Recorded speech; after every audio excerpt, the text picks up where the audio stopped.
Chapter 24. The Light. In the name of Allah, the most gracious, the most merciful. This is the chapter of the Quran, which we have sent down and in which we have ordained its legal laws. And in it we have revealed manifest proofs, signs and revelations, so that you may remember. The woman and the man guilty of illegal sexual intercourse, flog each of them with 100 stripes. Do not let pity withhold you in their case in a punishment prescribed by Allah, if you believe in Allah in the last day. And let a party of the believers witness their punishment. The adulterer marries not but an adulteress or an unbeliever, and the adulteress. None marries her except an adulterer or an unbeliever. Such a thing is forbidden to the believers. And those who accuse chaste women, and do not produce 4 witnesses, flog them with 80 stripes, and reject their testimony forever.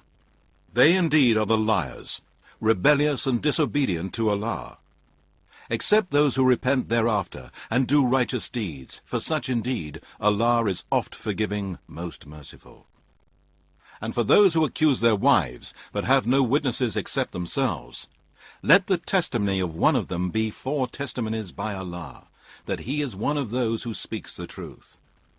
And the 5th testimony should be the invoking of the curse of Allah on him, if he be of those who tell a lie against her.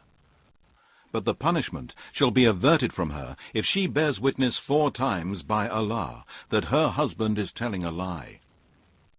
And the 5th testimony should be that of the wrath of Allah be upon her if her husband speaks the truth. And had it not been for the grace of Allah and his mercy on you, he would have hastened the punishment upon you. And Allah is the one who accepts repentance, the All-Wise.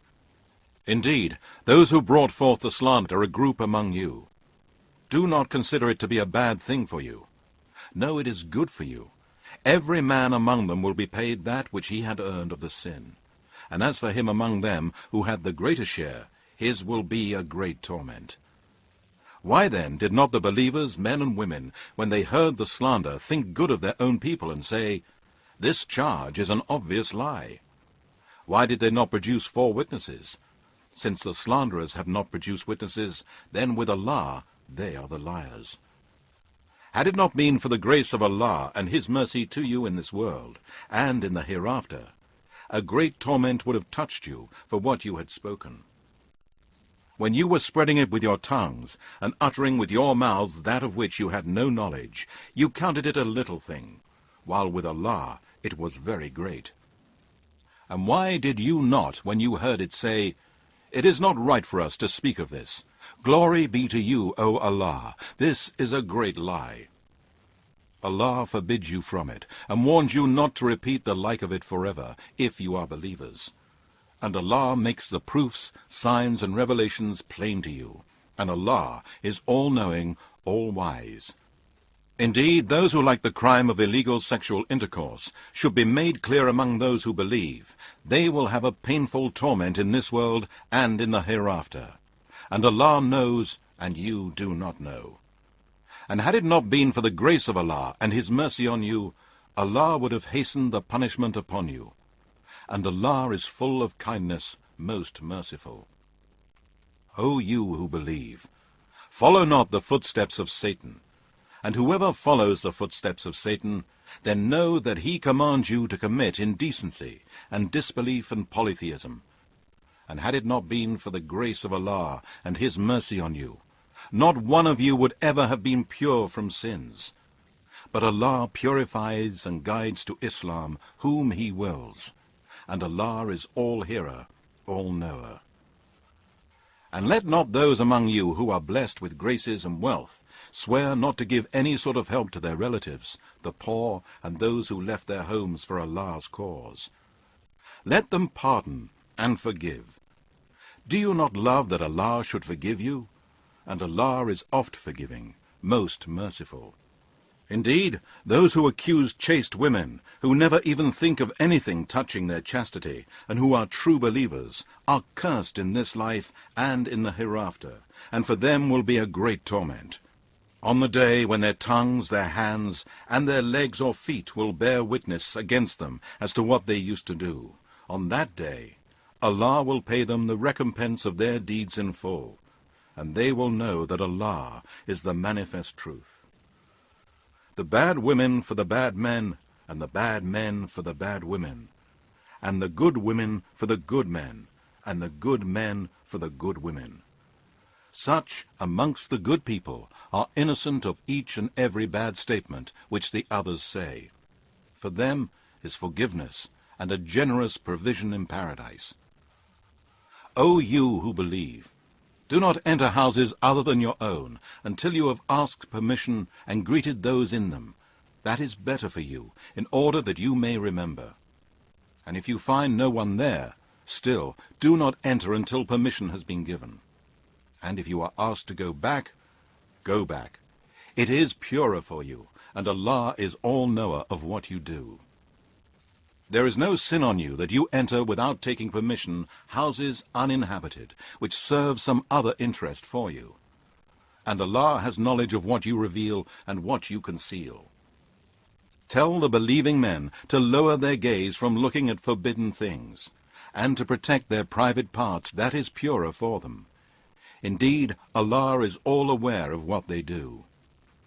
And tell the believing women to lower their gaze from looking at forbidden things, and protect their private parts from illegal sexual acts, and not to show off their adornment, except only that which is apparent, and to draw their veils over their bodies, and not to reveal their adornment except to their husbands, their fathers, their husbands' fathers, their sons, their husbands' sons, their brothers, or their brothers' sons, or their sisters' sons, or the Muslim women, or the female slaves whom their right hands possess, or old male servants who lack vigor, or small children who have no sense of the shame of sex.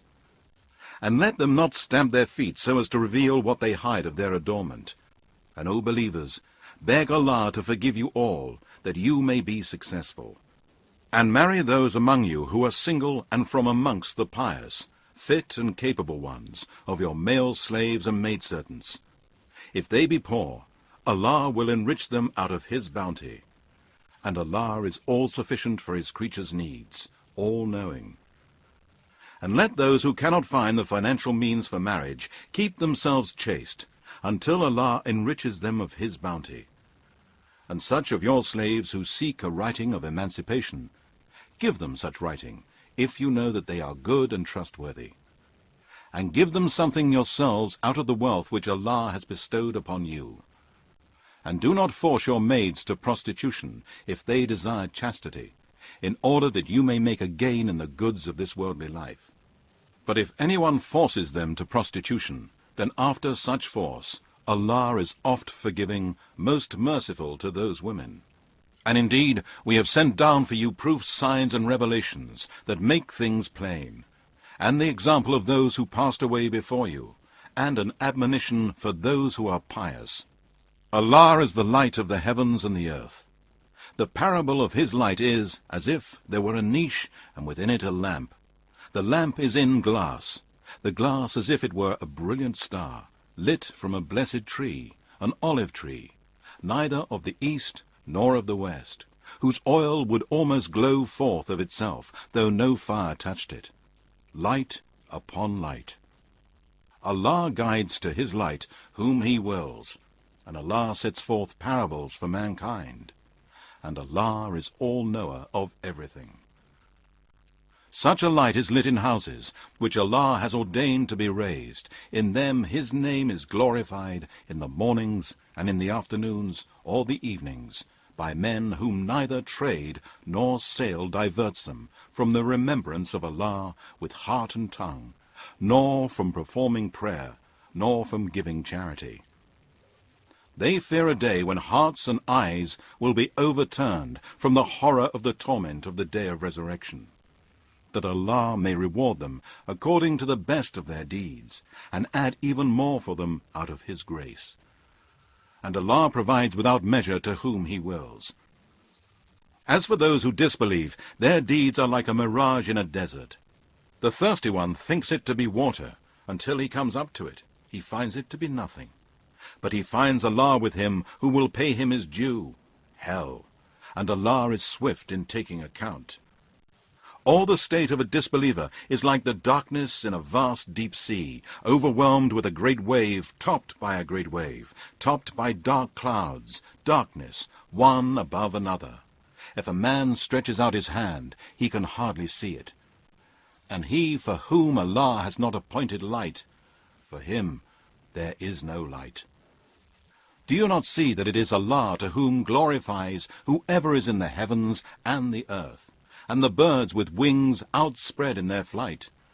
Indeed, of each Allah knows his prayer and his glorification, and Allah is all aware of what they do.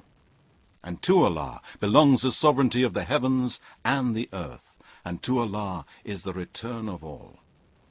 Do you not see that Allah drives the clouds gently, then joins them together, then forms them into layers, and you see the rain comes forth from between them?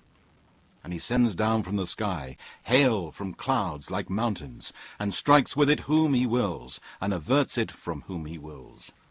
The vivid flash of his lightning nearly blinds the sight. Allah causes the night and the day to succeed each other. Truly in these things is indeed a lesson for those who have insight. Allah has created every moving living creature from water. Of them there are some that creep on their bellies, some that walk on 2 legs, and some that walk on 4. Allah creates what he wills. Indeed, Allah is able to do all things. We have indeed sent down in this Quran manifest proofs, signs, and revelations, lawful and unlawful things, and have set the boundaries of the religion of Islam. And Allah guides whom he wills to a straight path. The hypocrites say, "We have believed in Allah and in the messenger Muhammed, and we obey." Then a party of them turn away. Such are not believers. And when they are called to Allah to judge between them, a party of them refuses to come and turns away. But if the right is with them, they come to him willingly with submission.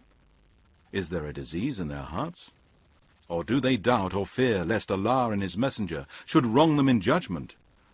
No, it is they themselves who are the polytheists, hypocrites, and wrongdoers.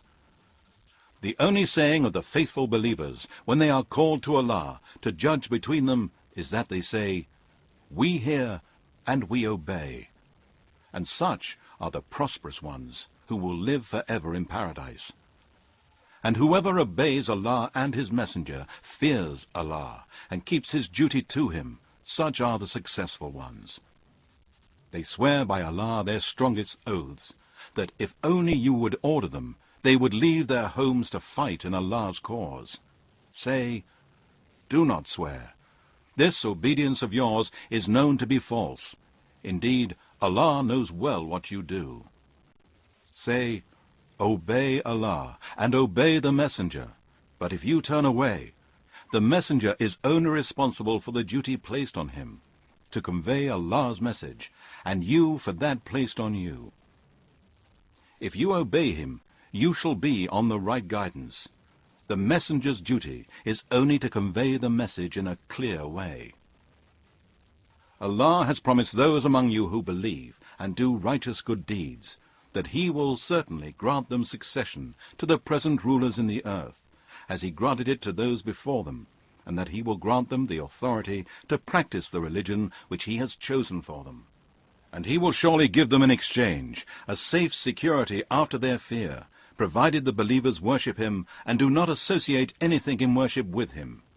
But whoever disbelieved after this, they are the rebellious and disobedient to Allah. And perform prayer and give charity and obey the messenger Muhammad, so that you may receive mercy from Allah. Do not consider that the disbelievers can escape in the land. Their abode shall be the fire, and worst indeed is that destination. O you who believe, let your slaves and slave girls, and the children among you who have not come to the age of puberty, ask your permission before they come to your presence on 3 occasions. Before the morning prayer, and while you take off your clothes for the midday rest, and after the late night prayer.